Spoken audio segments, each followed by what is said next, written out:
Welcome back students. हम पढ़ेंगे BSc first और बीएससी बीएड फर्स्ट। सब्जेक्ट है आपका जूलॉजी। Part number 22। आपकी बुक जो चल रही है वो है सेल बायोलॉजी।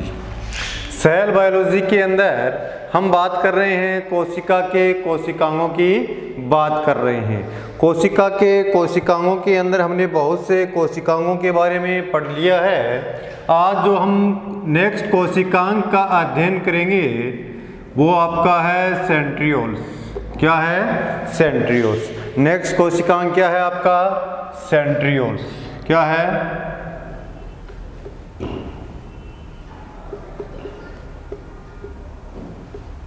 सेंट्रियोल्स। ठीक है। सेंट्रियोल्स या तारक केंद्रक भी इसे कहते हैं। तारक का या तारक केंद्रक भी कहते हैं। अब देखिए स्टूडेंट्स, जो तारक केंद्र होता है, तारक केंद्र को हम सेल सेंटर के नाम से भी जानते हैं। क्या नामते हैं? सेल सेंटर के नाम से भी। यानी कि ये कोशिका में लगभग कोशिका के बीच में पाया जाता है, केंद्र के आसपास, इसलिए इसे सेल सेंटर भी कहा जाता है। जो तारक केंद्र है, तारक केंद्र जो नाम दिया था, ये आपका जो टी बावेरी ने इसे तारक केंद्र नाम दिया था। टी बावेरी ने इसे क्या नाम दिया था? तारक केंद्र नाम दिया था टी बावेरी ने। टी बावेरी ने इसे क्या कहा था? तारक केंद्र कहा था। ये जो तारक केंद्र होता है ये किस किस में प्रेजेंट होता है, किस किस में एब्सेंट होता है? ऑक्यूरेंस यानी कि इसकी उपस्थिति।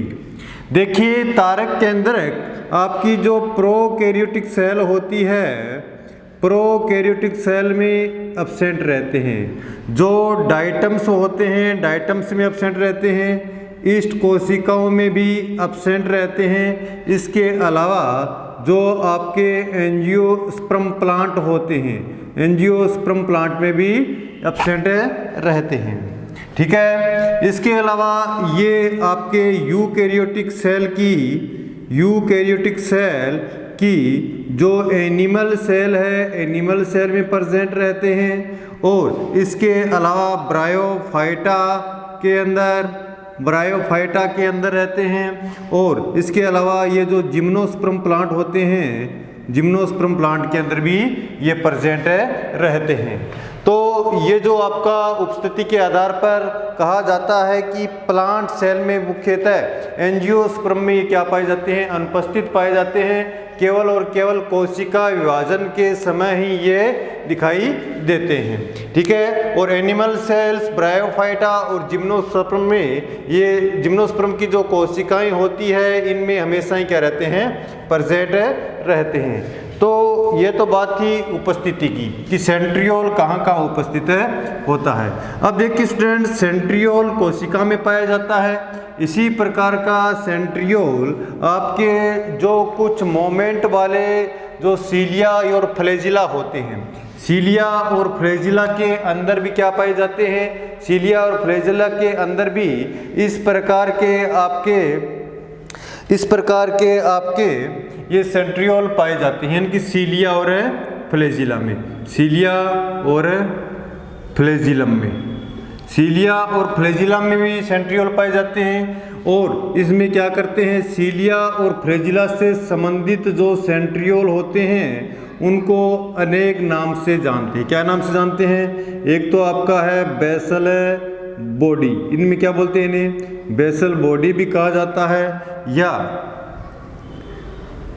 काइनेटोफोर या काइनेटोसोम भी कहा जाता है, या बेल फेरोब्लास्ट भी कहा जाता है, बेल फेरोब्लास्ट भी कहा जाता है। बेसल बॉडी भी कहते हैं, काइनेटोसोम भी कहते हैं और बेल फेरोप्लास्ट भी इन्हें कहा जाता है। किसमें? ये जो आपके सीलिया और फ्लैजिला में, सीलिया और फ्लैजिला भी कोशिकाओं से बनी हुई संरचना होती है और इनकी कोशिकाओं में जो सेंट्रियोल होते हैं इसे बेसल बॉडी के नाम से, काइनेटोफोर के नाम से या काइनेटोसोम के नाम से या बेल फेरोप्लास्ट के नाम से जानते हैं। ठीक है, अब हम बात करते हैं कि जो ये आपका सेंट्रियोल होता है ये कैसा होता है। सेंट्रियोल मुख्यतः दो कणिकाओं के रूप में पाया जाता है। कैसे पाया जाता है? दो कणिकाओं के रूप में पाया जाता है और दो कणिकाओं के रूप में पाए जाने के कारण सेंट्रियोल को हम क्या बोलते हैं? दो कणिकाओं के रूप में पाए जाने के कारण सेंट्रियोल को हम डिप्लोसोम भी कहा जाता है। क्या कहा जाता है? डिप्लोसोम। तो सेंट्रियोल को क्या बोलते हैं हम? डिप्लोसोम, क्योंकि दो कणिका रूपी संरचना के रूप में होता है। यदि हम इसका आकार देखें तो सेंट्रियोल का आकार कैसा होता है? ये बेलनाकार सी संरचना में होते हैं। कैसे होते हैं? बेलनाकार की संरचना में होते हैं। तो ये तो थी सेंट्रियोल के बारे में सामान्य से बातें। अब हम बात करते हैं कि जो सेंट्रियोल का जो स्ट्रक्चर होती है, सेंट्रियोल की स्ट्रक्चर किस प्रकार की होती है, यानी कि स्ट्रक्चर्स ऑफ सेंट्रियोल। सेंट्रियोल की यदि स्ट्रक्चर्स की बात करते हैं तो सेंट्रियोल की जो स्ट्रक्चर होती है वो आपकी कार्टवाहिल स्ट्रक्चर के रूप में पाया जाता है। सेंट्रियोल किसे पाया जाता है? Structures of centriole, structure of A centriole. Centriole की जो स्ट्रक्चर होती है वो कैसी होती है आपकी? कार्टवाहिल स्ट्रक्चर, यानी कि बैलगाड़ी का जो पहिया होता है बैलगाड़ी के पहिए के समान, बैलगाड़ी के पहिए के समान कार्टवाहिल स्ट्रक्चर के रूप में पाई जाती है। यदि हम इसकी संरचना देखते हैं तो संरचना में हमें ये किस प्रकार से दिखाई देता है। देखो, इसकी अगर हम स्ट्रक्चर बनाते हैं तो देखिए कि इसमें एक क्या पाई जाती है? सेंट्रल रोड पाई जाती है। क्या पाई जाती है? Central road. इससे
इस प्रकार से सेंट्रल रोड से कितने रहते हैं?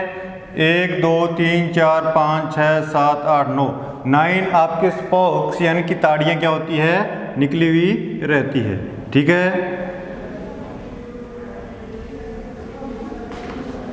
और ये जो प्रत्येक आपकी ताड़ियाँ होती है यहाँ पर एक कणिका से जुड़ी रहती है। यहाँ पर एक क्या होती है, कणिका।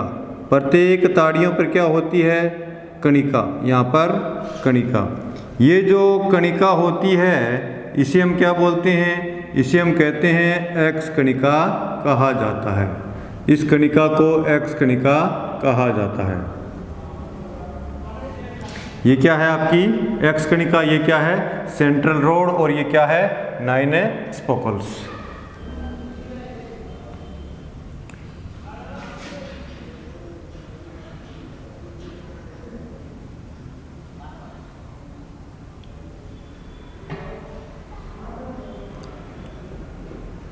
अब ये जो आपके 9 स्पोकल्स हैं, ये 9 के 9 स्पोकल्स क्या होते हैं, देखिए 9 यानी कि ये एक्स कणिका है, 2 एक्स कणिकाओं के मध्य में, 2 एक्स कणिकाओं के मध्य में यहाँ पर एक कणिका और पाई जाती है, 2 एक्स कणिकाओं के बिल्कुल सेंटर में, ठीक है।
इस प्रकार से 2 एक्स कणिकाओं के सेंटर में क्या पाई जाती है, वाई कणिका पाई जाती है।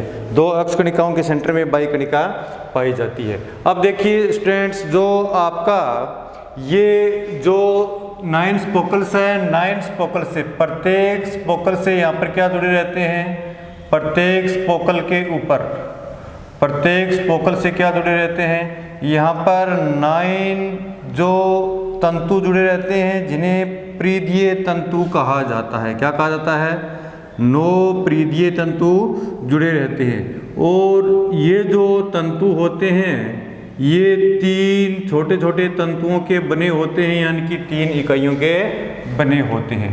3 इकाइयों के क्या होंगे, बने होते हैं। ये जो तंतु होते हैं ये आपके छोटे छोटे 3 इकाइयों के बने होते हैं। ये 3 इकाइयाँ देखो, 1, 2 और तीसरी इसके ऊपर, ठीक है। ये 1 इकाई, दूसरी और तीसरी इसके ऊपर, 1 इकाई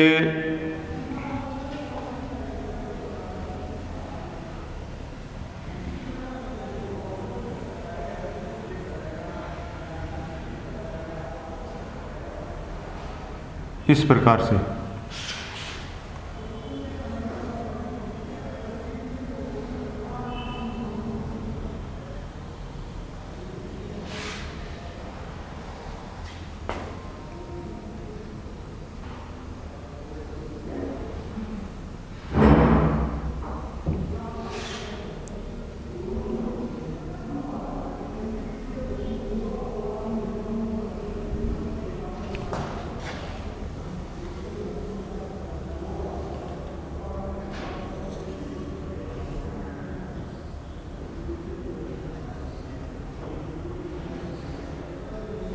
प्रत्येक इकाई जो होती है वो आपकी सबसे नीचे ए, बी और सी इकाई के रूप में होती है। प्रत्येक इकाई ए, बी और सी इकाई के रूप में होती है, यानी कि ए इकाई पूर्ण जबकि बी और सी इकाई क्या होती है, हाफ होती है। प्रत्येक इकाई ए, बी और सी, ये भी ए, बी, सी, ए, बी, सी, ए,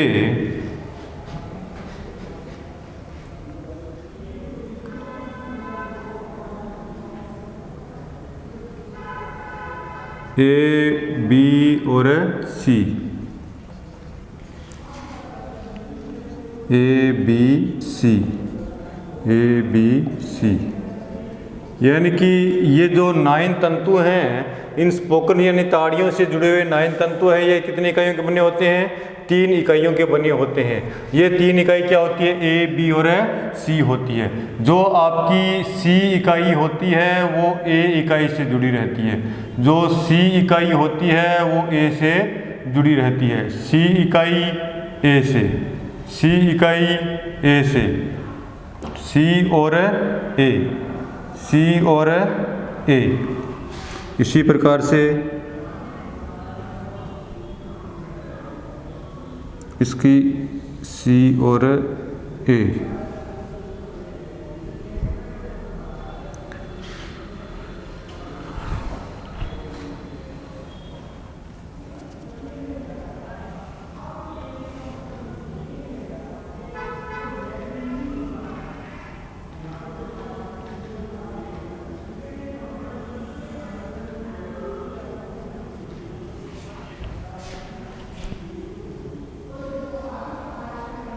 सी और ए। तो इस प्रकार ये चक्कर के समान क्या बन जाती है, संरचना बन जाती है। इसके बीच में हम देखते हैं तो इसे क्या है, ये आपकी सेंट्रल रोड है। क्या है, सेंट्रल रोड। ठीक है, सेंट्रल रोड से क्या निकले रहते हैं, ये 9 आपके रेडियल स्पोकन निकले रहते हैं, यानी कि 9 ताड़ियाँ अरीय रूप से 9 ताड़ियाँ निकली रहती है। ये इसके क्या हैं, ये 9 तंतु हैं। ये 9 तंतु क्या होंगे, ये 9 तंतु जो होते हैं ये छोटी छोटी 3 इकाइयों के बने होते हैं। इनमें एक ए, बी और सी, ए इकाई पूर्ण होती है, बी और सी 2 इकाइयाँ होती है, वो हाफ इकाइयाँ होती है। और ये तंतु यानी ये स्पोकन बाहर की ओर एक स्तुलन या कणिका पाई जाती है। इसे क्या बोलते हैं हम, एक्स कणिका। क्या बोलते हैं, एक्स है, एक्स है कणिका, एक्स है ग्रेन्यूल्स। ठीक है, और दोनों एक्स के बीच में क्या पाई जाती है, वाई ग्रेन्यूल्स पाई जाती है। वाई ग्रेन्यूल्स और ये क्या है, एक्स है ग्रेन्यूल्स है। जो आपके ये तंतु हैं, तो ये तंतु के अंदर जो ए तंतु को यदि देखते हैं तो ए तंतु जो होगा, ए तंतु जो होगा, ए तंतु भी इस प्रकार से छोटी छोटी क्या होगा, इकाइयों का बना होता है, छोटी छोटी इकाइयों का बना होता है। और ए तंतु में जो आपकी इकाइयाँ पाई जाती है वो कुल कितनी होगी, 13 इकाइयों का बना होता है।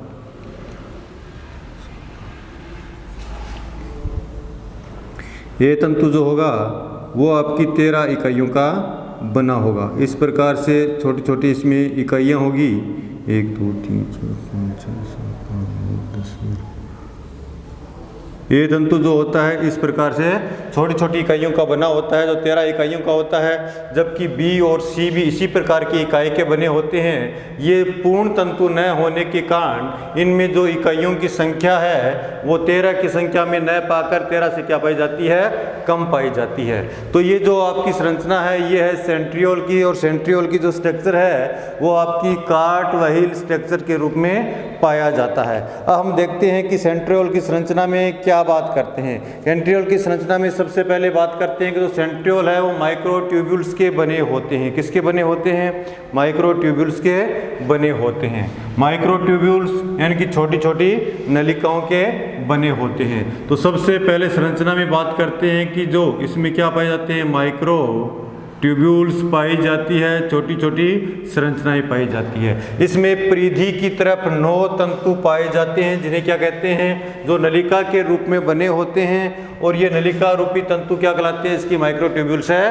कहलाते हैं। और ये जो तंतु होते हैं ये 3 नलिकाकार और गोलाकार इकाइयों के बने होते हैं। इनमें ये 3 जो इकाइयाँ होती हैं इन तंतुओं में, ये एक पूरा तंतु है, एक पूरा तंतु है। इस तंतु में 3 इकाइयाँ हैं। एक इकाई तो ये है, एक ये है और एक है ये है, यानी कि ये 3 इकाइयाँ पाई जाती है। इसमें जो ए इकाई होती है, ए इकाई आपकी क्या होती है, गोलाकार होती है। ए इकाई क्या होती है, गोलाकार होती है, जबकि बी और सी इकाई क्या होती है, पूर्ण इकाइयाँ न होकर हाफ इकाइयाँ होती है। जो ए इकाई होती है, ए इकाई भी छोटे छोटे तंतुओं की बनी होती है। और इन 13 तंतुओं को, ये 13 तंतु भी क्या होते हैं, गोलाकार तंतु होते हैं, यानी कि ये गोलाकार उप इकाइयों के बने होते हैं। और इन उप इकाइयों के बीच में जो आपका स्पेस पाया जाता है, इसका व्यास जो होता है वो होता है 40 से 45 एंगस्ट्रॉम के बीच में होता है। अब हम बात कर देते हैं नेक्स्ट संरचना जो लिंकर है। लेंस संरचना किसकी बात कर लेते हैं, माइक्रोट्यूब्यूल्स के बाद क्या पाए जाते हैं इसमें, लिंकर। हमें पता है कि एक तंतु दूसरे तंतु से क्या होगा, जुड़ा रहेगा। जो पहले का सी दूसरे के ए तंतु से क्या रहेगा, जुड़ा रहेगा। पहले का सी दूसरे से ए, इसे क्या बोलते हैं हम, इसे लिंकर कहा जाता है। यानी कि एक का सी और दूसरे का ए तंतु क्या होते हैं, आपस में जुड़े रहते हैं, जिन्हें क्या कहा जाता है, लिंकर कहा जाता है। और इस प्रकार से ये कार्टवाहिल स्ट्रक्चर, तीसरी संरचना क्या है, कार्टवाहिल स्ट्रक्चर। लिंकर के अलावा क्या है इसमें, कार्टवाहिल स्ट्रक्चर। कार्टवाहिल स्ट्रक्चर यानी जो कार्टवाहिल स्ट्रक्चर कैसे बनती है कि इसकी सेंटर में क्या पाई जाती है, सेंटर में एक सेंट्रल हब होती है। और सेंट्रल हब से जिस प्रकार से पहिए से ताड़ियाँ निकली रहती है, इससे क्या निकली रहती है, एरियल स्पोकर यानी कि रेडियल स्पोकल्स निकले रहते हैं। और ये रेडियल स्पोकल्स किससे जुड़ते हैं, ये रेडियल स्पोकल्स प्रत्येक तंतु से, जो बाहरी 9 तंतु होते हैं, इन 9 तंतुओं से जुड़े रहते हैं। जब रेडियल स्पोकल्स बाहरी तंतु से जुड़ते हैं तो उससे पहले यहाँ पर क्या पाई जाती है, एक कणिका पाई जाती है, इसे एक्स कणिका कहा जाता है। ये जो कणिका है वो एक्स कणिका है सबके अंदर। और 2 एक्स कणिकाओं के मध्य में क्या पाई जाती है, एक वाई कणिका पाई जाती है। तो सेंट्रियोल की यह स्ट्रक्चर थी। अब हम सेंट्रियोल को देखते हैं। सेंट्रियोल क्या होता है कि सेंट्रियोल को सेंट्रल भी कहते हैं, सेल सेंटर भी कहा जाता है। अर्थात जो सेंट्रियोल जो होता है आपका केंद्र के आसपास के क्षेत्र में पाया जाता है। कहाँ पाया जाता है, जो केंद्रक होता है केंद्र के आसपास के क्षेत्र में पाया जाता है। सेंट्रियोल को हम देखते हैं तो केंद्र के आसपास के क्षेत्र में पाया जाता है। और इसके चारों ओर जो भी प्रकार का साइटोप्लाज्म होगा, इस सेंट्रियोल के आसपास का जो साइटोप्लाज्म होगा, यहाँ पर क्या होगा, बिल्कुल ही पारदर्शी और स्वच्छ ये द्रव्य के रूप में होगा। और इसमें किसी भी प्रकार का कोशिकांग, चाहे गोल्जी कॉम्प्लेक्स हो, लाइसोसोम हो या माइटोकॉन्ड्रिया हो, आदि का क्या होता है, अभाव होता है। इसमें आदि का अभाव होने के कारण इस प्रकार के पदार्थ को क्या बोलते हैं, सेंट्रोस्फीयर कहा जाता है। यानी कि इस क्षेत्र को क्या बोलते हैं, सेंट्रोस्फीयर से कहा जाता है। इस क्षेत्र को क्या बोलते हैं, सेंट्रोस्फीयर क्षेत्र कहा जाता है। ये पारदर्शी और स्वच्छ क्षेत्र होता है और इसमें किसी भी प्रकार के कोशिकांग नहीं पाए जाते हैं। ये कहा जाता है कि ये सेंट्रोस्फीयर क्षेत्र होता है, ये क्या बनाता है, ये इसकी झिल्ली का निर्माण करने का कार्य करता है। तो हम बात करते हैं कि ये जो कार्टवाइल स्ट्रक्चर है, कार्टवाइल स्ट्रक्चर में ये ट्रिपलेट होते हैं। ट्रिपलेट क्या होते हैं, इसके ट्रिपलेट 9 तंतु होते हैं और ट्रिपलेट भी क्या होते हैं, छोटी छोटी 13 गोलाकार इकाइयों के बने होते हैं। ए तंतु इसका पूर्ण तंतु होता है, जबकि बी और सी तंतु उपतंतु क्या होते हैं, हाफ तंतु के रूप में पाए जाते हैं। बीच में सेंट्रल हब होती है और सेंट्रल हब से क्या निकली रहती है, 9 स्पोकल्स निकली रहती है और स्पोकल्स बाहर यानी परिधि की तरफ जो 9 तंतु होते हैं इनसे जुड़ी रहती है और इस प्रकार से ये एक बैलगाड़ी के पहिए के समान संरचना बन जाती है। इसलिए इस स्ट्रक्चर को हम क्या बोलते हैं, कार्ट व्हील स्ट्रक्चर कहा जाता है। तो सेंट्रियोल की जो स्ट्रक्चर होती है वो कार्ट व्हील स्ट्रक्चर के रूप में होती है। और सेंट्रियोल का हमें मुख्य कार्य देखते हैं कि सेंट्रियोल का मुख्य कार्य क्या है। सेंट्रियोल जो होता है वो कोशिका विभाजन में योगदान करता है और सेंट्रियोल से ही कोशिका विभाजन के समय जो आपके तर्कु तंतु निकलते हैं वो सेंट्रियोल से ही निकलते हैं। अर्थात सेंट्रियोल का जो मुख्य कार्य होगा वो क्या होगा, कोशिका विभाजन में योगदान देना होता है। तो ये था आपका सेंट्रियोल यहाँ कंप्लीट होता है और नेक्स्ट क्लास में हम किसी नेक्स्ट कोशिकांग की बात करेंगे और ये आपकी सेकंड यूनिट है। सेकंड यूनिट में एक आधा कोशिकांग बचा है, उसके बाद ये यूनिट आपकी कंप्लीट हो जाती है।